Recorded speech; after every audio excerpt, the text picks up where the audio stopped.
देखिए, अगर हम धर्म करते हैं तो धर्म का फल हमें अलग मिलेगा। जो भी पुण्य कर्म करते हैं उस पुण्य कर्म का फल हमें अलग मिलेगा, और जो हम पाप कर्म करते हैं वह सभी पाप कर्मों का फल हमें अलग मिलेगा। लेकिन पहले जब यहाँ से हमारी और आपकी आयु जब पूरी होगी ना, तो फिर जब यमराज के पास जाएंगे तो फिर यमराज जी पूछेंगे कि पहले क्या चाहिए, क्या भोगेंगे, पहले पाप भोगेंगे या फिर आपने जितना पुण्य किया है वो पुण्य भी है।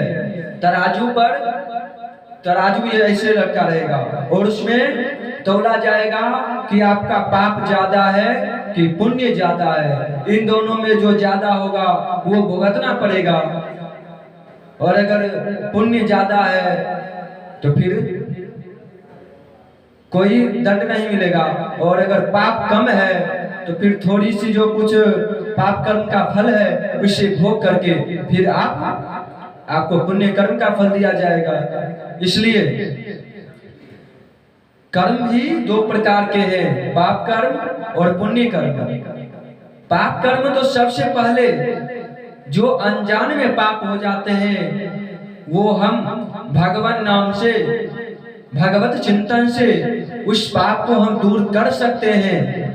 लेकिन जो पाप हम जानबूझ करके करते हैं, हम समझ रहे हैं कि यह पाप है, उसके बाद भी हम करते हैं, तो इस पाप का दंड भुगतना पड़ेगा।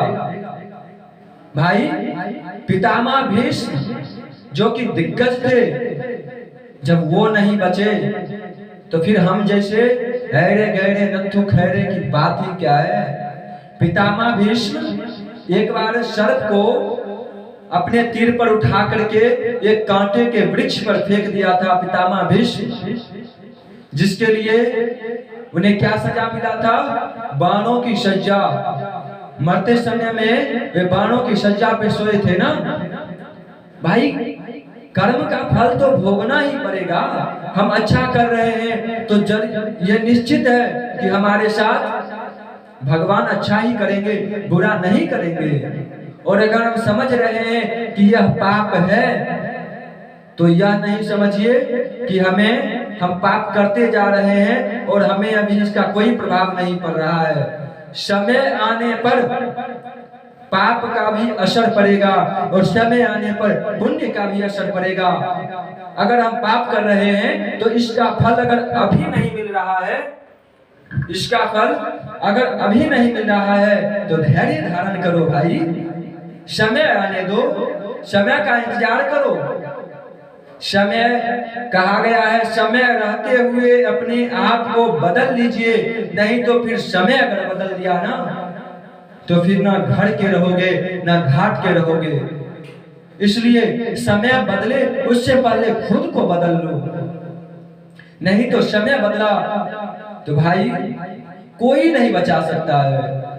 इसलिए समय रहते हुए अपने आप को क्या करना है? पुण्य कर्म करना है, फिर उसमें लग जाइए। और पाप कर्म कर रहे हैं तो फिर उसे छोड़ दीजिए।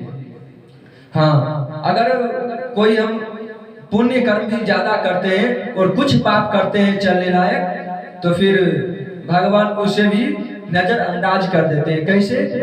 जैसे हम हैं, आप हैं, माता पिता है ना, फिर कोई छोटी सी गलती हो जाए तो फिर उसे क्षमा कर देते हैं। ऐसे ही अगर छोटी मोटी कोई गलती हो तो फिर भगवान भी क्षमा कर देते हैं। लेकिन हम समझ रहे हैं कि यह करने पर यह पाप लगता है, उसके बाद भी अगर यह कर रहे हैं तो फिर भाई इसका तो भोगना पड़ेगा।